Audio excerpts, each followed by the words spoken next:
이번 영상에서는 SK하이닉스가 공시한 3조 9,771억 원의 파생 상품 거래 손실을 살펴보겠습니다.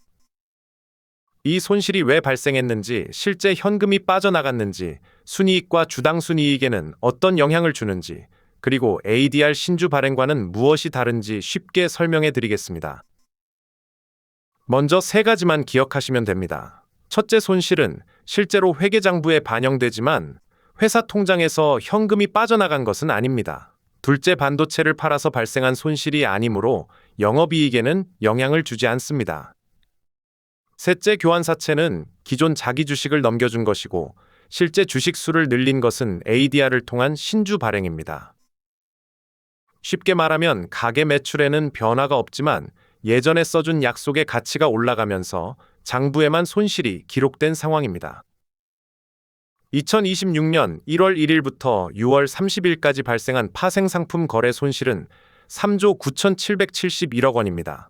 2025년 말 연결 재무제표를 기준으로 한 자기자본은 120조 6,668억 원입니다. 따라서 이번 손실은 자기자본의 약 3.3%에 해당합니다. 전 재산이 120만 원인 사람이 약 4만 원의 손실을 기록한 것과 비슷한 규모입니다. 상반기 안에 교환이 모두 끝났기 때문에 기말에 남아있는 파생상품 평가 손실은 0원입니다. 다만 해당 금액은 외부 감사인의 감사 결과에 따라 달라질 수 있습니다. SK하이닉스는 2023년 4월 11일에 보유하고 있던 자기 주식으로 바꿔줄 수 있는 교환사채를 17억 달러 규모로 발행했습니다. 이후 주가가 크게 오르면서 투자자가 주식으로 교환할 수 있는 권리의 가치도 함께 상승했습니다. 외화로 발행된 교환사채의 교환권은 회계상 자본이 아니라 파생 상품 부채로 분류됩니다. 따라서 주가가 오를수록 회사가 넘겨줘야 하는 주식의 가치가 커지고 그 차이를 공정가치로 다시 계산해 손실로 기록합니다. 예전에 10만 원의 물건을 넘겨주겠다고 약속했는데 현재 가격이 크게 올라 약속 가격과 현재 가격의 차이를 장부에 손실로 적는 것과 같습니다. 손익계산서에는 파생상품 거래 손실 3조 9,771억 원이 반영되기 때문에 당기 순이익이 감소합니다. 하지만 실제로는 현금을 지급한 것이 아니라 회사가 보유하고 있던 자기 주식을 투자자에게 넘겨줬습니다. 이 과정에서 약 6조 9,950억 원의 자기 주식 처분이익이 발생했습니다.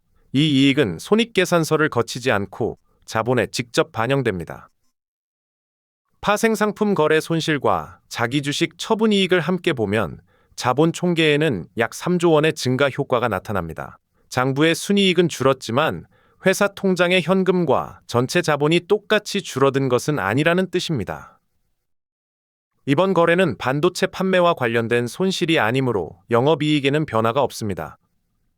그러나 영업이익 아래 단계에서 파생상품 거래 손실이 반영되기 때문에 세전이익과 당기순이익은 3조 9,771억 원가량 감소합니다. 반면 자기주식 처분이익 약 6조 9,950억 원이 자본에 직접 더해지면서 자본 총계는 약 3조 원 증가합니다.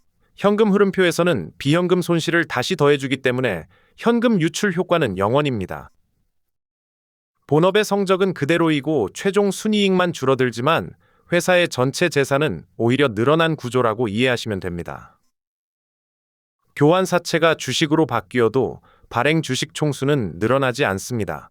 새로운 주식을 발행한 것이 아니라 회사 금고에 보관하던 자기 주식을 투자자에게 넘겨줬기 때문입니다.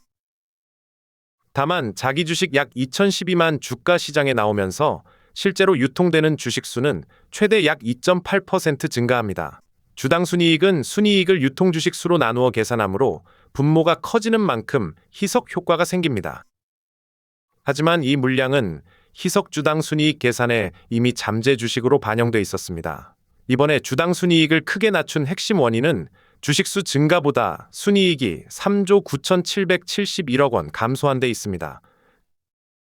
피자의 전체 조각을 새로 늘린 것이 아니라 냉장고에 보관하던 회사 몫의 조각을 시장에 내놓은 것과 같습니다. ADR 발행에서는 실제로 새로운 주식이 만들어졌습니다. 희석의 원인은 ADR이라는 거래 방식 자체가 아니라 ADR의 기초가 되는 원주를 신주로 발행했기 때문입니다. 원주 기준으로 1779만 주가 발행됐고 ADR 기준으로는 1억 7790만 주입니다. 회사는 이를 통해 약 40조 230억 원을 조달했으며 발행 주식 총수는 약 2.5% 증가했습니다. 2026년 상반기에는 납입일이 7월 14일이므로 희석 효과가 반영되지 않습니다.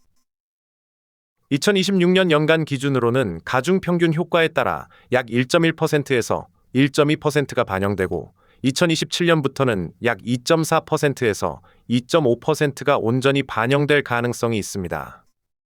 주당 순이익은 주식수가 늘어 하락하지만 주당 순자산은 대규모 자본 유입으로 상승할 수 있습니다. 자기자본 이익률은 이익보다 자본이 먼저 크게 늘어나기 때문에 낮아질 수 있습니다. 회사는 조달한 자금을 용인 클러스터와 청주 PNT7 그리고 EUV 장비를 비롯한 시설 투자에 활용할 계획입니다. 교환사채와 ADR 신주 발행은 성격이 완전히 다릅니다. 교환사채는 기존 자기 주식을 넘겨준 것이므로 발행 주식 총수는 변하지 않고 현금도 유출되지 않습니다. 순이익은 3조 9,771억 원 감소하지만 자기 주식 처분이익과 함께 보면 자본 총계는 약 3조 원 증가합니다. 반면 ADR 신주 발행은 발행 주식 총수를 1,779만 주 늘리고 회사에 약 40조 원의 현금을 유입시킵니다. 교환사채는 이미 존재하던 주식의 주인이 바뀐 것이고 ADR 신주 발행은 새로운 주식이 생긴 것입니다.